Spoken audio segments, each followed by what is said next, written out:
안녕하세요. 오늘은 요엘서 강의 두 번째 시간입니다. 오늘 말씀의 주제는 여호와의 말씀을 선포하는 요엘이라 말씀입니다. 다시 요엘서 1장 1절로 4절을 제가 말씀을 히브리어 직역 성경을 가지고 봉독해 드립니다. 푸드엘의 아들 요엘에게 있었던 여호와의 말씀이다. 이것을 들어라. 장로들아, 귀 기울이라. 이 땅의 모든 주민들아, 너희 날들이나 너희 조상들의 날들에 이것이 있었느냐? 이것에 관하여 너희 자녀에게 전하고 너희 자녀는 그들의 자녀에게 말하고 그들의 자녀는 또 다른 세대에게 말하라. 어른 메뚜기가 남긴 것을 청년 메뚜기가 먹고 청년 메뚜기가 남긴 것을 소년 메뚜기가 먹고 소년 메뚜기가 남긴 것을 황충이 먹었다. 아멘. 굉장히 좀 말씀이 깊이 있고 쉽게 좀 이렇게 번역이 된 것 같습니다. 또한 에서는 중생과 은혜를 받은 신자를 가리킵니다. 그러나 마지막 한순간에 기업을 상실한 망령된 자의 그 대표적인 인물이 되죠. 마지막 때 일순간에 이 경제적인 문제, 배고픔의 문제를 해결하기 위해서 장자권을 박탈당할 것을 보여줍니다. 경제 문제로 인해 신앙을 포기할 자들이 앞으로 많을 것입니다. 그 한 예로 앞으로 선과 이마에 표를 받지 아니하면 그 어떤 것도 매매를 할 수가 없습니다. 그 어떤 것도 없으면 체포되어 가서 죽든지 반드시 그 표가 있어야, 이마와 손에 이 표가 있어야 슈퍼에 가서, 가게 가서, 백화점에 가서 어떤 물건을 사더라도 이루어집니다. 이제는 백화점에 들어가더라도 손과 발에 이 상표가 찍혀 있는 사람, 성경에는 그것이 꼭 맞는지는 모르겠습니다만 666 짐승표라고 그랬어요. 거기에 손과 이마에 이게 찍혀 있으면 자동이면 사인 안 해도 돼요. 그냥 백화점에 들어가서 물건 가져오면 벌써 이미 계산됐어요. 나오면서 계산이 돼버리는, 그냥 가서 머무를 시간이 없어요. 다이렉트로 그냥 다 일보고 나오는 겁니다. 그러니 세상 사람들이 얼마나 좋겠어요. 얼마나 그리고 돈이 필요 없어요. 돈, 지갑이 지갑도 없어요. 이거 하나면 돼, 이거. 그냥 가. 주머니가 필요 없어요.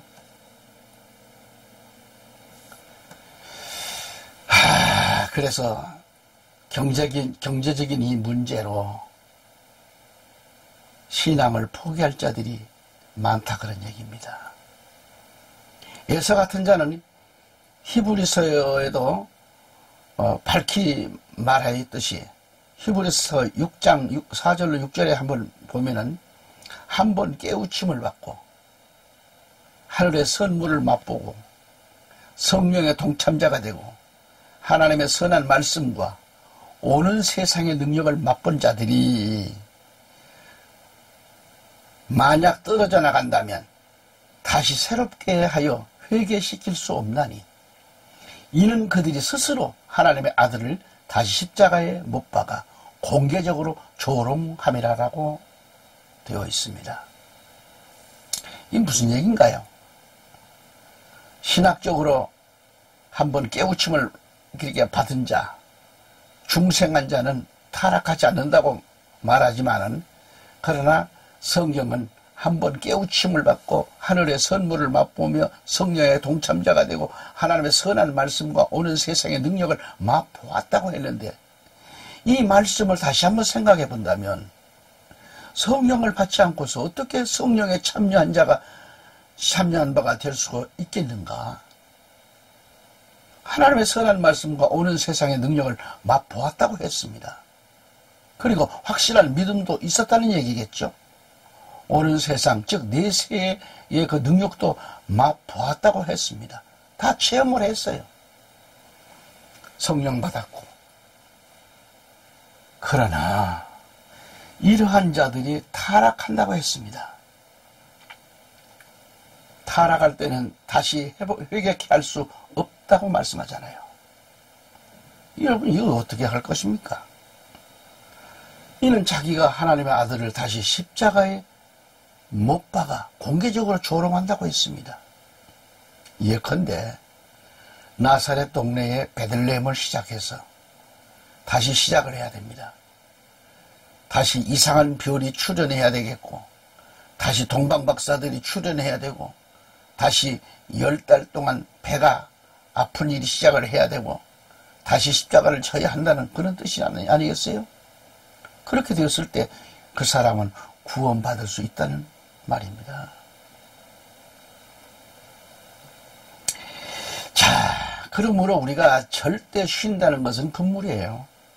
다시 말해서 자신이 교회에서 무슨 직분을 받았던지 간에 그대로 실천하고 순종하고 복종하고 해야지 쉬겠다는 말은 금물이죠. 또한 지난날에 자신이 어떠한 직분을 받았던지 능력이 충만했을지라도 성령을 받았다고 했을지라도 타락한 거예요. 타락한다는 겁니다.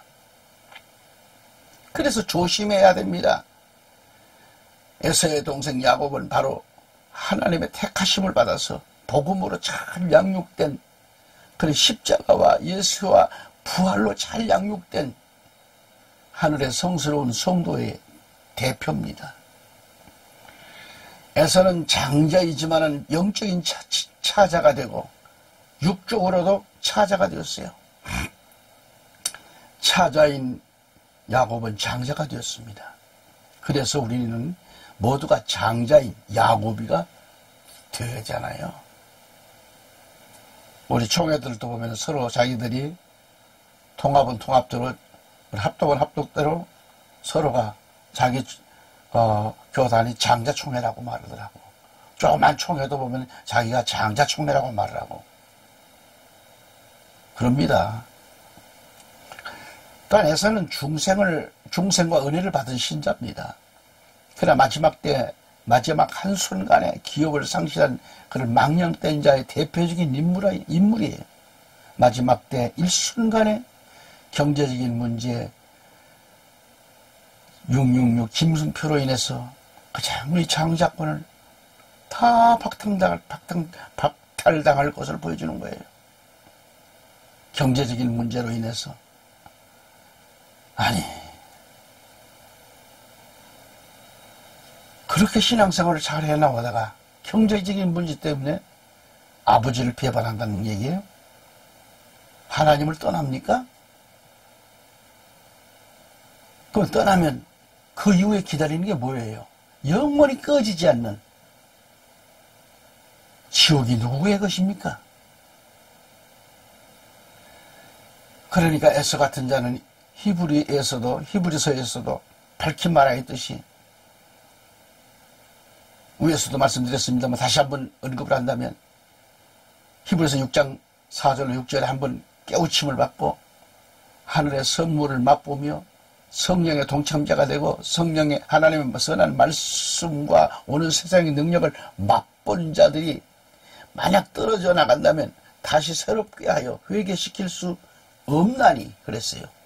이는 그들이 스스로 하나님의 아들을 다시 십자가에 못 박아 공개적으로 조롱함이라 그랬잖아요. 신학적으로 한번 깨우침을 받은 자, 중생한 자는 타락하지 않는다는 그런 말씀들을 많이들 하지만은, 그러나 성경은 깨우침을 받고 하늘의 선물을 맛보며 성령의 동참자가 되고 하나님의 선한 말씀과 오는 세상의 능력을 맛보았어요. 예컨대 나사렛 동네에 베들레헴을 시작해서 다시 시작을 해야 된다고 말씀을 드렸잖아요. 그럼 다시 예수님은 못 박히고 다시 그렇게 돼야 돼요. 그렇게 해서 다시 예수님이 십자가 못 박히고 다시 그런 일이 벌어진다.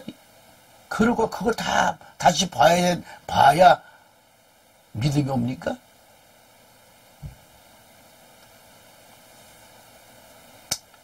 지난날에 자신이 어떠한 직분을 받았든지 능력이 충만했을지라도 성령을 받았다고 큰소리 칠지라도 다 알아간다는 거죠.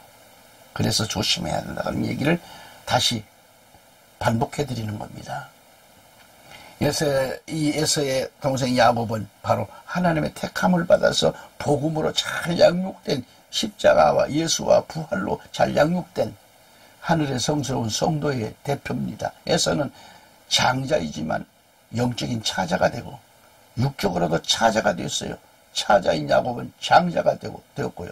그래서 우리는 모두가 장자인 야곱이가 되어야 된다, 그런 얘기입니다.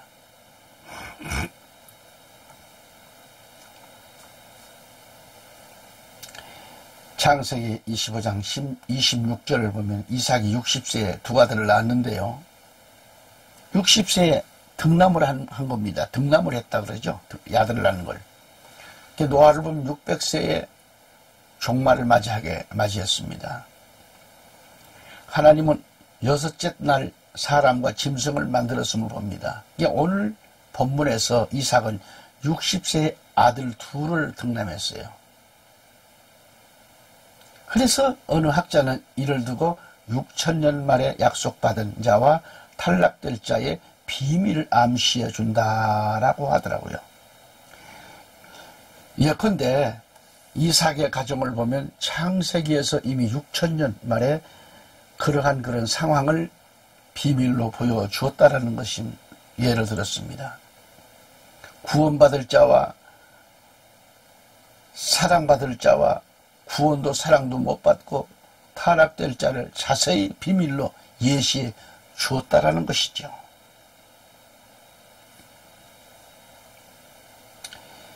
또 야곱이 장막을 떠나지 않고 어머니의 그 치맛자락을 잡고 왔다 갔다 한 것은 교회를 떠나지 않는 성도가 교회에서 참으로 성스러운 생활, 바로 영적인 신앙생활을 하고 있다는 뜻을 말합니다.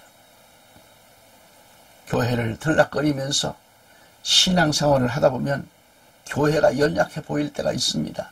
무엇인가 잘못된 것 같고 또는 내성적인 그런 것 같고 실패한 것 같고 그런 거예요. 응?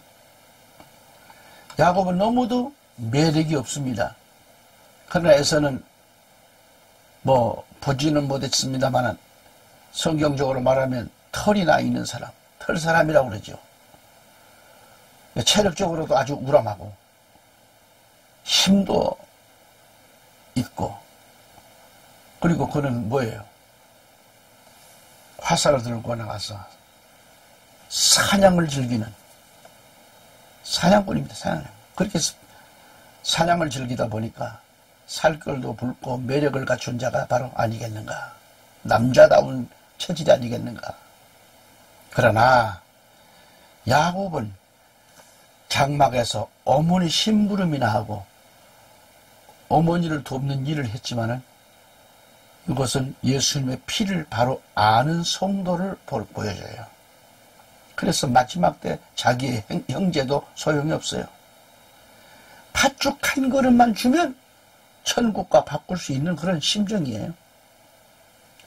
그래야 할 때도 온다는 그러한 때가 온다는 뜻입니다. 경제 문제로 참 어려운데 짐승표 준다니까 가서 받고, 그거 받으면 우선 먹기 꽃감이 달지요. 그러나 그 이후에 영원한 죽음을 어떻게 생각할 것인가.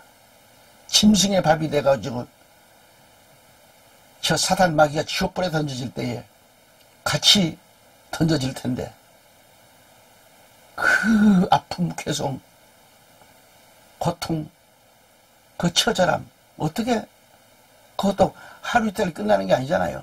영원히, 영원히.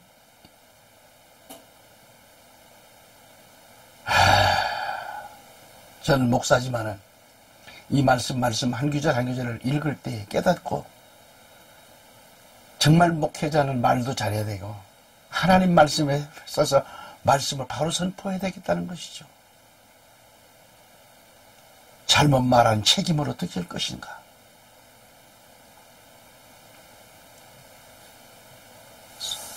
성도들을 주머니나 긁어서 부를 이루려는 사꾼 목자들 어떻게 생각할 것인가. 우선 목에 꽃감이 달라고 그렇게 착취해서 성도들의 등대기를 긁어서 그렇게 모은 돈은 자기 재산 불리는데 사용을 하죠. 여러분 성도 편에 한번 서봤습니까? 목회자들 가난한 성도들의 그 심정 압니까? 팥죽한 거래 짐승표 주니까 신앙 팔아먹어요. 하나님 배신합니다.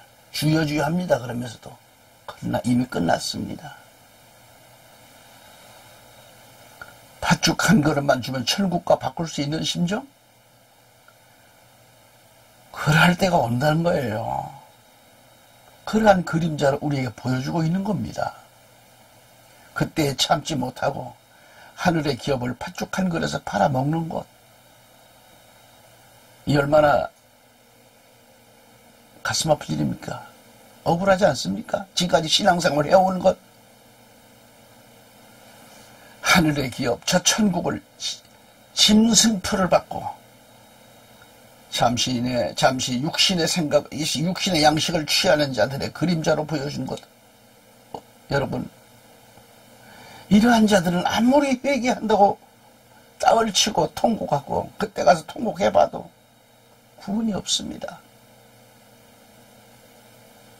이마에나 손에 경제수단이 짐승표를 받은 자들은 구원이 없습니다.